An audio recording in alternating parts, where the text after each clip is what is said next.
So, ingon si. So, shout out ni Ma'am Morina Villegas. Matud pa niya nga salamat kay sa imong testimonya, idol. Kay hatagan gayud ako og paglaom. So, kung pagsabot is na siya nakasiguro sa kalibog, sa kalisod o wata kabaw sa iyang sitwasyon, no? Kita na naman sa mga lain-lain o mga gidala, mga struggle. Pero importante ini di kita mawad anong paglaom nga manikay-sikay o mupadayon sa ato ang kinabuhi, no? Mao ra ginay ato ang kadangpan, ang paglaom og kadasig, wa gilain nga mutabang sa imong kaugalingon. Ikaw ra gyud kung magpadala ka sa mga negatibo nga aspeto sa kinabuhi, kung magpadala ka sa mga kanang mga kasakit o mga discouragement o disappointment, ikaw ra gihapon ang makaluluoy.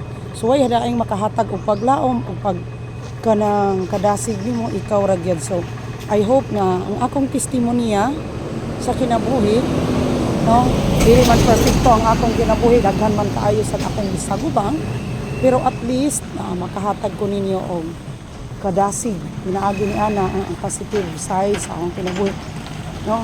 Di lang nato kaayo pabugatan ang mga pagsulay, ang mga kalisod, kay parte man na siya sa atong pagpakabuhi ng kalibutan.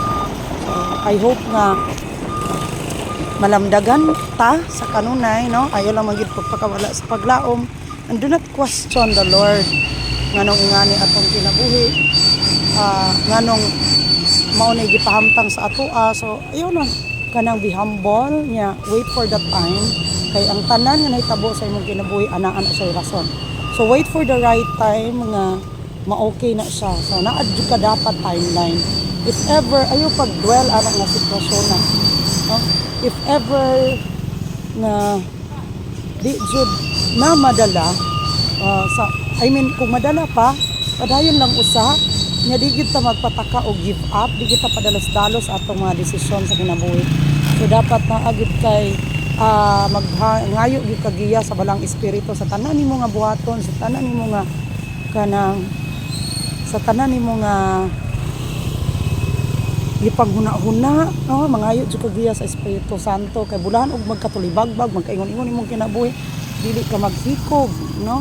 Dili ka mawad-an og kadasig, dili ka mawad-an og paglaom, kay lisod kaayo og kana nay mutuktok nimo, og kana nay mo remind nimo, kana nay magsigi punay nimo og dictate nga mo ni buhata. So lisod kaayo kun naa ta sa kangit-ngit mo nang nanglan gyud tagiya sa balang espiritu nga Lord, imo man kong gibutang ini sitwasyon na naagid ko'y kagawsan. So tanan ako nga gisagubang karon Lord, imuha ni tanan, and